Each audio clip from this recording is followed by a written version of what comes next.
Good day, Artificers. It's been a while since my last video, and I made a promise to one of my viewers that I do a show and tell on this project that I'm currently working on. Now what you see here is a stock Venomcrawler with a few extras. This Venomcrawler came from the Shadow Spear box set, and what I've done is I've made a few changes.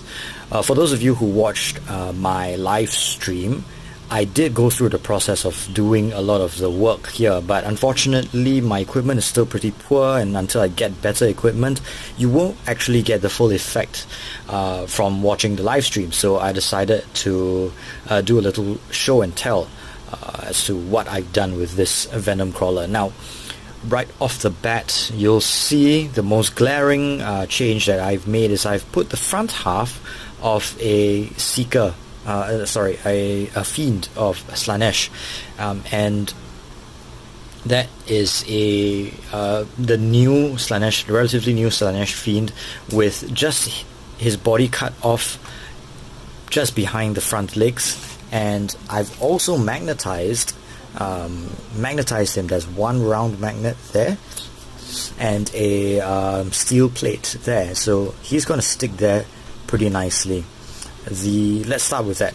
So the join is actually sort of collared with some spiky bits that I got from my Daughters of Cain chariot, kind of was it the blood? Chariot of Blood. So those were some spiky bits I got off the Chariot of Blood. I'm not very happy with it. I might change this collar to something else more suitable. But so the whole idea was to build a model that sort of encompassed the Slaanesh vibe, because I felt even though the Venomcrawler was a very good looking model, it did not scream Slaanesh. It was very undivided, and I wanted to create a vibe that was a lot more in tune with the army that I was putting together. So that's why I put the front half of my Fiend on it. And you'll see that the Fiend is stock except for a shoulder pad. That is from a Chaos Raptor shoulder pad, and I'll come in close up. So the shoulder pad fits pretty nicely on the Fiend shoulder, so I decided to go with that. Other than that, I have not done anything with this Fiend. You'll see his foot. I've attempted to sort of warm up his foot with a blowtorch and then bend the toes down a little bit, so it didn't look like he was standing on flat ground, because if I mount him on my Venomcrawler, you'll see that his feet hang off the ground, almost like he's rearing up on his mechanical legs. What else have I changed? The Venomcrawler comes stock with two sort of mechadendrites, like metallic tendrils that come out from the base. Let me just fix that back in. Okay, so that's come loose. I'll put that back together later. So instead of those mechadendrites that come from the base, I've replaced them with these Daemonette arms, the little crab claws from a Daemonette, and I think it adds a little bit of detail that sort of harken back to the Slaaneshi alignment that this bad boy will have. Moving back from there, you'll see that I've drilled out the barrels for his, I believe these some kind of cannon, forgot what they're called. So I've drilled out those barrels, and I've actually smoothened out and filled in the holes, because I didn't want those spikes. I felt that having this nice smooth abdomen for the spider body actually made it more sort of, in a way, feminine, and less severe than the stock Venomcrawler, and I like to keep it that way. And then finally, you'll see what I've done in the back, and I'll bring it up close again. You see what I've done in the back is I've put in this sort of a, he's the gargoyle guy that holds up the Cauldron of Blood for the Daughters of Cain Cauldron of Blood thing. And it looked pretty nice to have him like sort of hold up the belly of my Venomcrawler, and at the same time I drilled in a couple of holes where this was and let some wires and conduit hang out of him.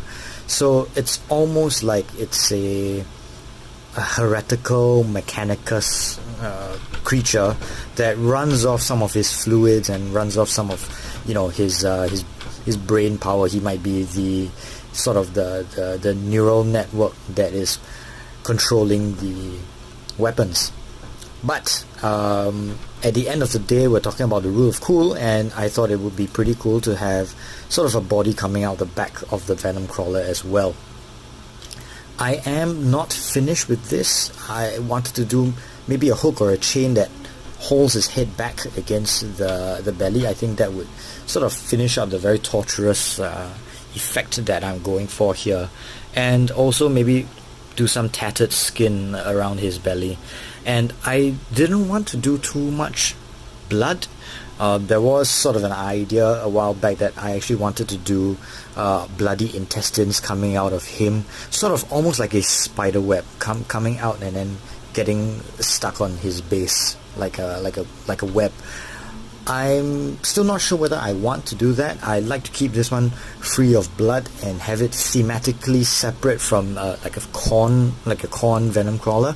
So I might not do that, but I might do perhaps the spider web made of mechanical components instead, like this wire that I put in. Now a few of you might be wondering where I got this very nice wire, this conduit from. That's actually from a Gundam hobby shop. I've been spending a lot of time in hobby shops that specialize in Gundam modeling, and I found a lot of these very useful bits. The rest of it is just basically floral arrangement wire of different gauges, so that I can just create a bit more detail and variety in the guts that hang out of him. And then again, drilling out the exhaust pipes so that I have more detail, and then some filling in with modeling putty. We'll have to sand that down and smoothen everything out. For more details on the Venomcrawler itself, I do have a sort of a close look and a deep dive into the Venomcrawler mold and the sprue in my sprue review, and I'll put in a link to it right here. And for more information on some of the other models that I've been sort of kit bashing together, like themed and such, you can click on the link again here. I thank you all for spending time with me and supporting my channel. Please like and subscribe, and please stay tuned for a lot more and the next little update for my Slaanesh themed Venomcrawler. Thank you all, and as always, take care and goodbye.